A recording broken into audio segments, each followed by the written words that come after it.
Namaskar students and welcome. In this video, we are going to continue with 7 Science lesson number 1, The Living World, Adaptations and Classification part 2. So let's continue.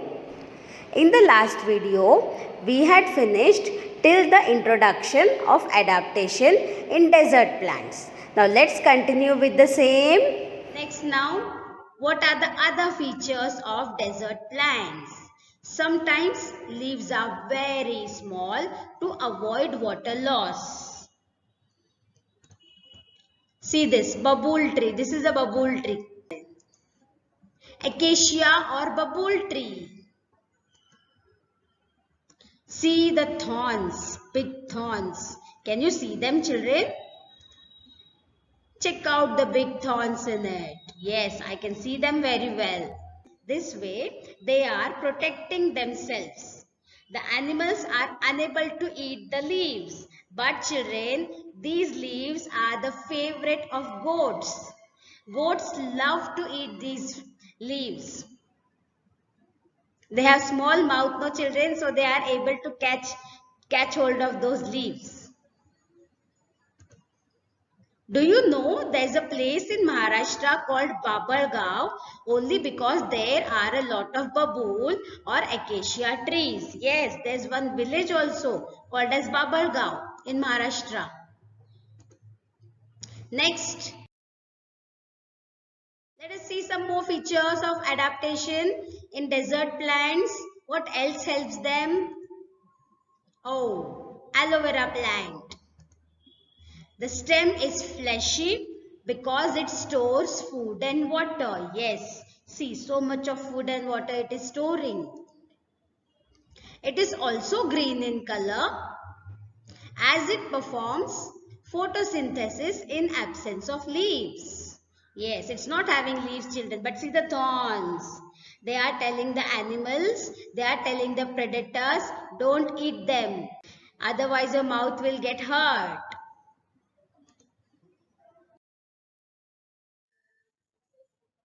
Next one, adaptation in desert plants. Now see the Google. What are you searching?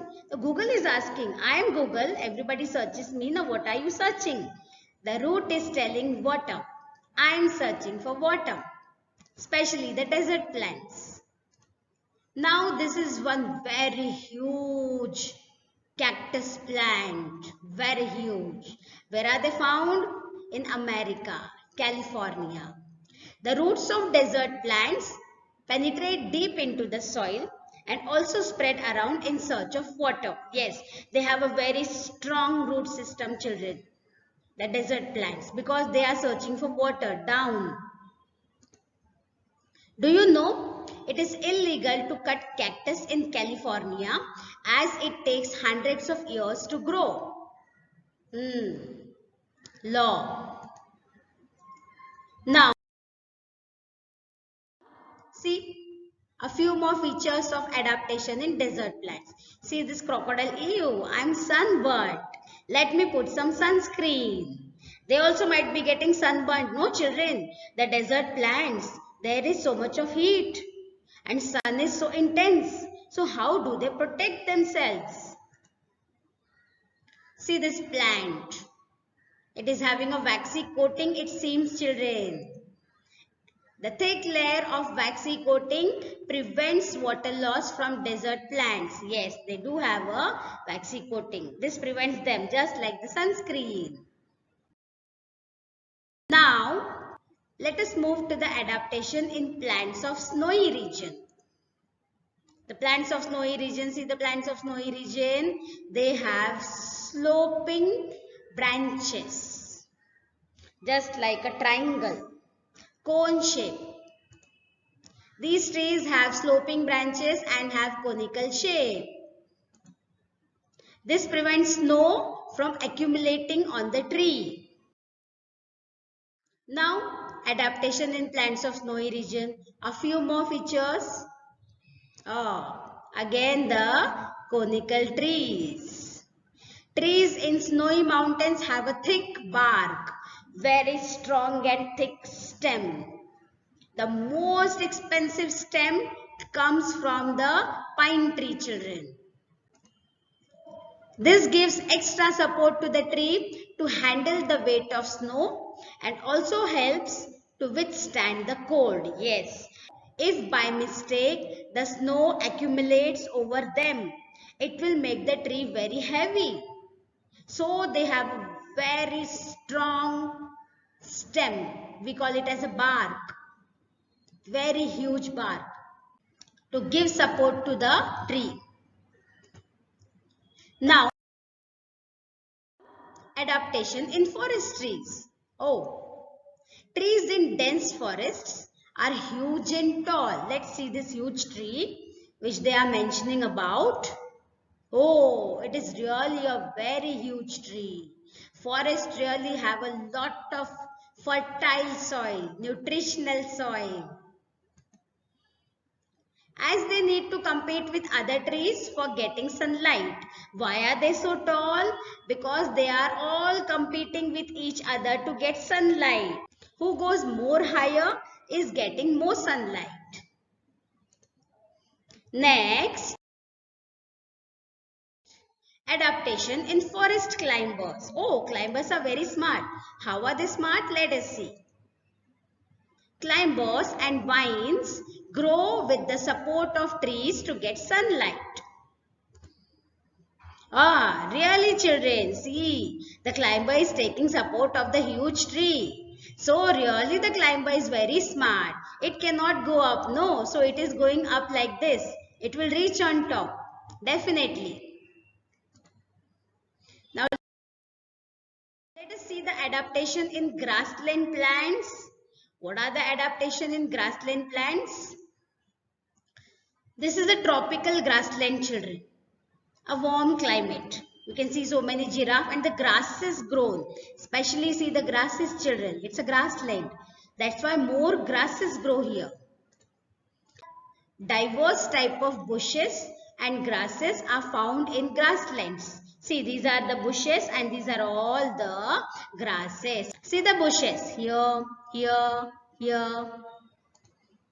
These grasslands are an ideal home for tiger, giraffe, deer, elephants, etc. All the plant eaters are having a good meal here. And where more animals, where more herbivores are there, definitely the carnivores are also going to come. A typical man-made meadow. Okay, let's see how does a man-made meadow looks like. This is a typical man-made meadow. We have cleared the land and made it as a grassland. Grasslands of cold region. This is probably a cold region. Such places are specially used for rearing sheep, goats, alpacas, horses, cows, etc. who need larger spaces. Yes, children, these are slightly big animals, so they need little bit more space. These animals feed on grass and plants. These are beautiful alpacas, children. You might be asking, what are alpacas? These are alpacas. They are very cute, children. You can see them. We are cute alpacas. We give the softest wool to you. Yes, we are getting the softest wool from alpacas. Now let us see the various diverse plant adaptation apart from aquatic, desert, forest. What are the other types of plant adaptations? Oh, this one is a water hyacinth. This one is a bitter gourd. This one is a yam, suran. And this one is a potato. Children, see, where a lot of detergent gets mixed into the water, water hyacinth is growing. Now, let us see parasitic